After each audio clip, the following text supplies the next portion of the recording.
The search for extraterrestrial life has historically followed a specific chemical blueprint, the expectation that a habitable world will look exactly like our own.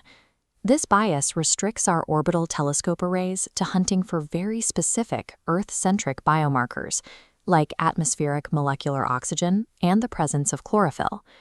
Terrestrial plant cells absorb visible light to drive photosynthesis, but they reflect near-infrared light to keep themselves from overheating. This creates a distinct optical signature known as the vegetation red edge. This graph displays a modern atmospheric spectrum, highlighting that sharp reflectance jump strictly between 700 and 730 nanometers. This specific wavelength spike is the modern gold standard target for direct imaging space telescopes. Testing this against our own history reveals a flaw. Early Earth would have failed modern detection tests. This secondary plot shows the Archean-era spectrum, where biospheres utilized retinal molecules, generating a spectral peak that completely misses the 700 to 730 nanometer window. Earth's own biological signature has transformed completely over geological time.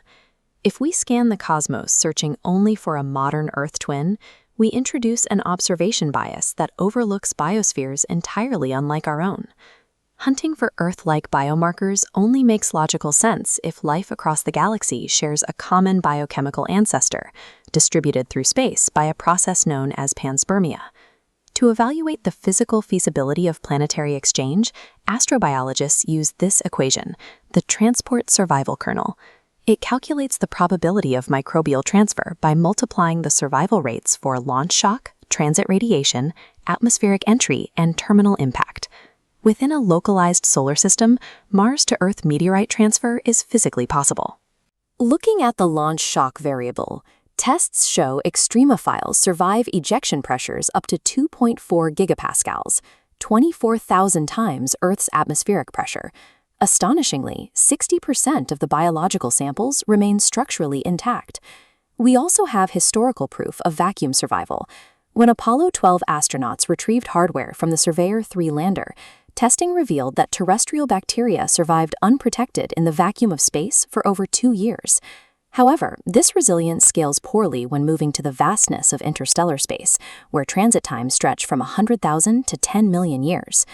This chart models the radiation survival variable over those interstellar timelines.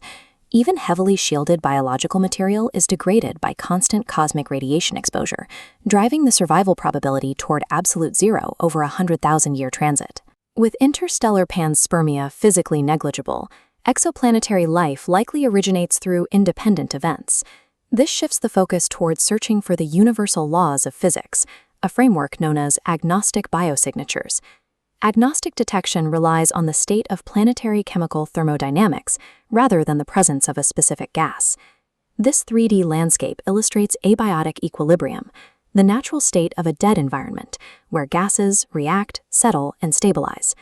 Without life, reactive chemicals naturally seek their lowest energy states, reacting to form stable compounds like carbon dioxide and water. Earth's atmosphere violates the spaceline through the coexistence of oxygen and methane in extreme thermodynamic disequilibrium. Methane oxidizes rapidly in the presence of oxygen. Left to simple geochemical physics, these gases react and destroy each other almost immediately. To maintain this persistent imbalance, a continuous, massive input of energy must replenish the gases faster than they decay. Next-generation space-based interferometers are being designed specifically to monitor target planets for this state of persistent chemical tension. An atmosphere trapped in severe, long-term thermodynamic disequilibrium indicates the presence of a planetary-scale energy-harnessing engine, allowing us to detect life without knowing its cellular structure. Telescopes analyze atmospheres, but direct sampling missions, like rovers analyzing the physical soil or ice on distant moons, require a more granular, agnostic approach. Traditional soil analysis carries a limitation. Onboard mass spectrometers are often programmed to hunt for specific terrestrial molecules, like our amino acids, which alien microbes may not use. The solution is molecular assembly theory. This diagram illustrates the theory's core metric, pathway complexity. It measures the absolute minimum number of distinct steps required to build a molecule from its basic elemental parts. Simple molecules form through random collisions. Complex molecules, however, require specific instructions to repeat the same steps reliably. Researchers established a complexity threshold at 15 assembly steps. Beyond this line, the probability of random abiotic formation falls towards zero. Advanced mass spectrometers can measure a sample's assembly index purely by weighing its fragmented parts, bypassing the need to identify the specific chemical structure. A physical sample exceeding the pathway complexity threshold indicates a directed information processing system. At this scale, the statistical improbability of random abiotic formation suggests the presence of life, regardless of its molecular makeup. While these methods work for individual targets, current observatories often lack the optical resolution to confirm chemical disequilibrium on a single, isolated exoplanet. To solve this, astrobiologists use agent-based models that search for spatial trait-agnostic biosignatures across entire stellar neighborhoods. In a lifeless star cluster, a planet's physical traits are dictated by local geology. Because these processes are random, there is no correlation between a planet and its neighbors. A biological system operates under different rules.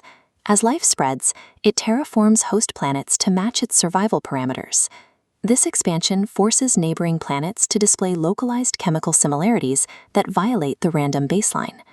Discovering a localized cluster of chemically unified planets suggests that a biological force is overriding random geochemical chance, generating a mathematical biosignature visible across light years.